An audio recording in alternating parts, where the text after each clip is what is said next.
পরমাত্মনে নমঃ।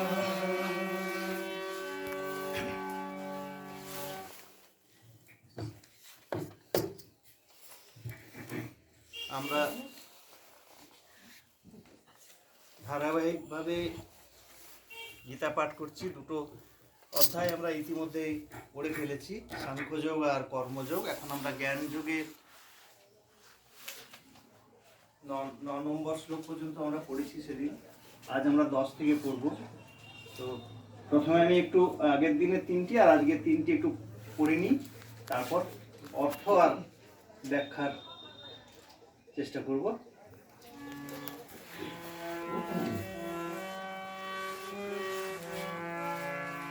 यदा यदा हि धर्मस्य ग्लानिर्भवति भारत अभ्युत्थानमधर्मस्य तदात्मानं सृजाम्यहं परित्राणाय साधूनां विनाशाय च दुष्कृतां धर्मसंस्थापनार्थाय सम्भवामि युगे युगे जन्म कर्म च मे दिव्यम् एवं यो वेत्ति तत्त्वतः त्यक्त्वा देहं पुनर्जन्म नैति मामेति सोऽर्जुन वीतरागभयक्रोधा मन्मया मामुपाश्रिताः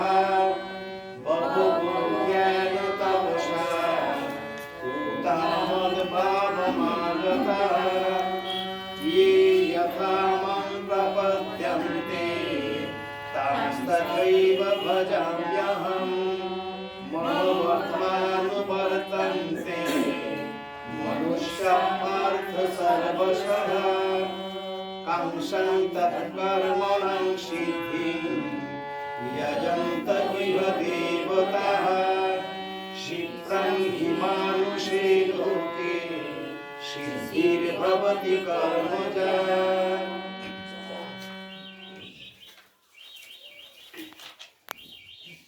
আগের দিন আমরা যেখানে শেষ করেছি, জন্ম কর্ম চ মে দিব্যম এবং ইয়ো বেত্তি তত্ত্বতঃ ত্যক্ত্বা দেহং পুনর্জন্ম নৈতি মামেতি সর্বজীব।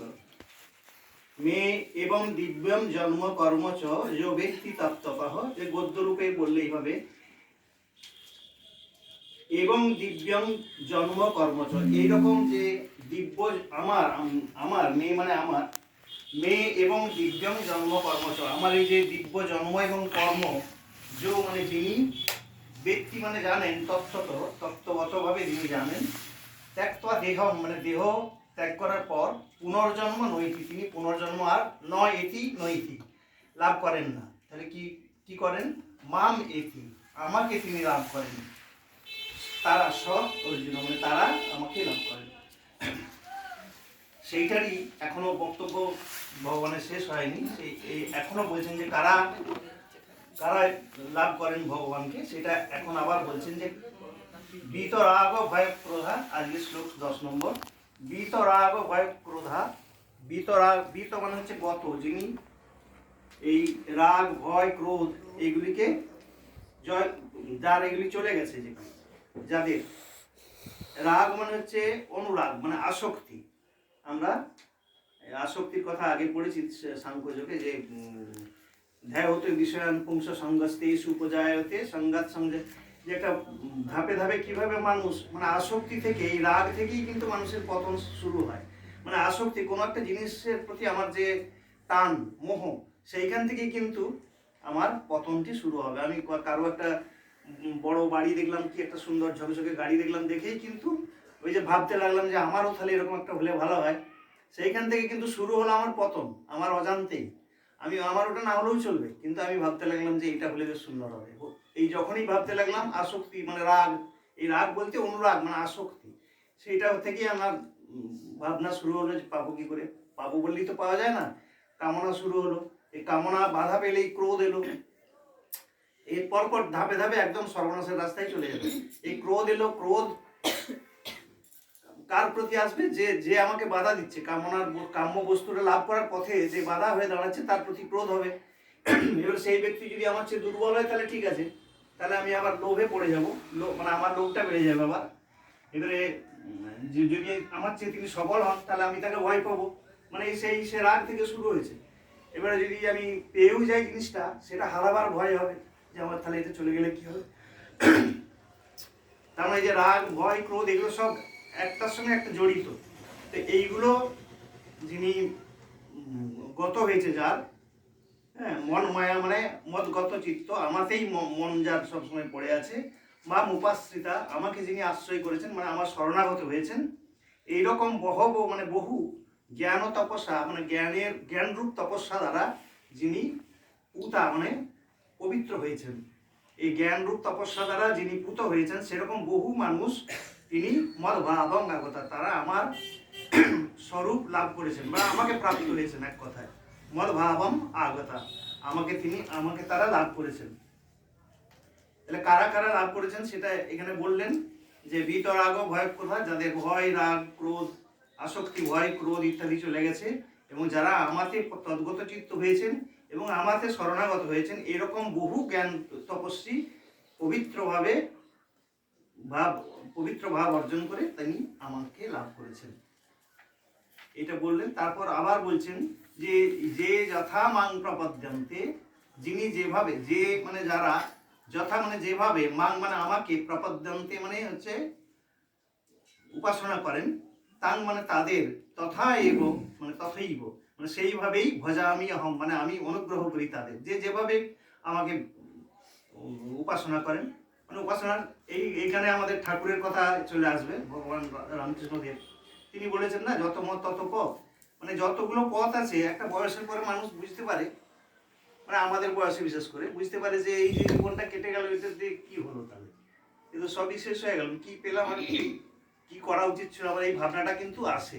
তখন কিন্তু ঈশ্বরের প্রতি একটা মনে হয় যে তাহলে কি আমার হাতে সব ছিল না, তাহলে এটা কার হাতে ছিল, কার কথায় আমি, কার ইয়েতে আমি চললাম সারা জীবনটা, কার পরিচালনায় আমার জীবনটা কাটলো।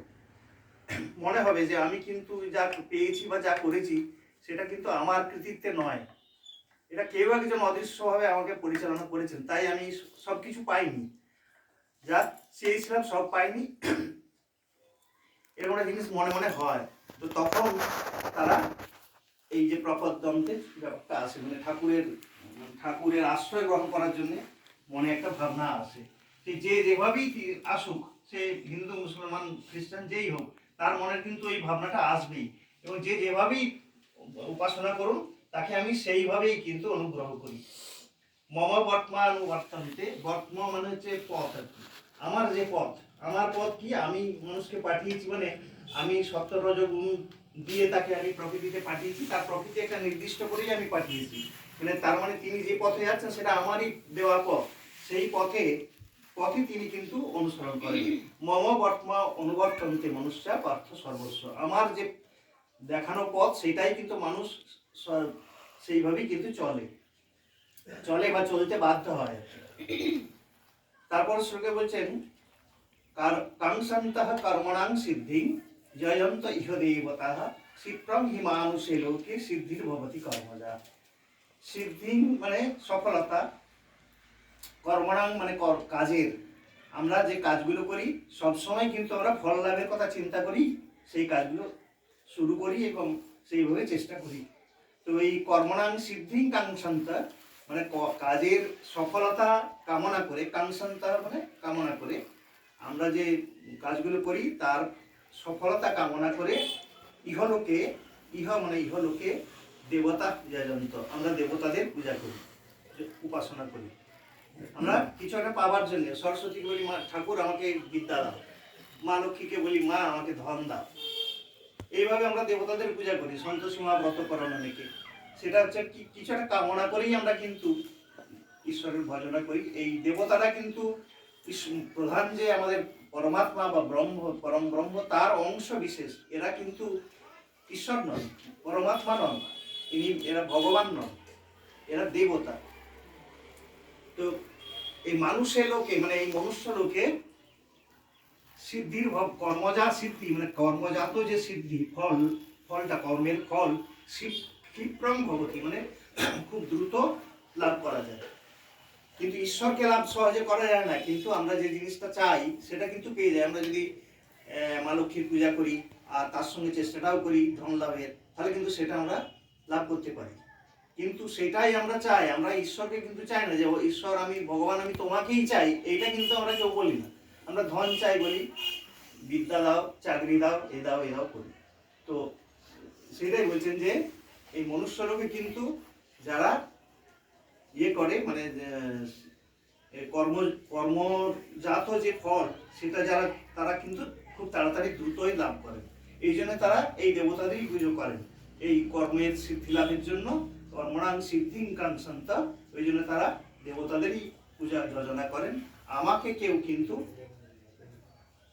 করেন না। সেইভাবে আমাকে লাভ করার জন্য যে একান্ত হবে যে আমার উপাসনা করা, সেটা কিন্তু কেউ করেন না। এই আজকে এই পর্যন্ত ছিল। ওম নমো ভগবতে বাসুদেবায়।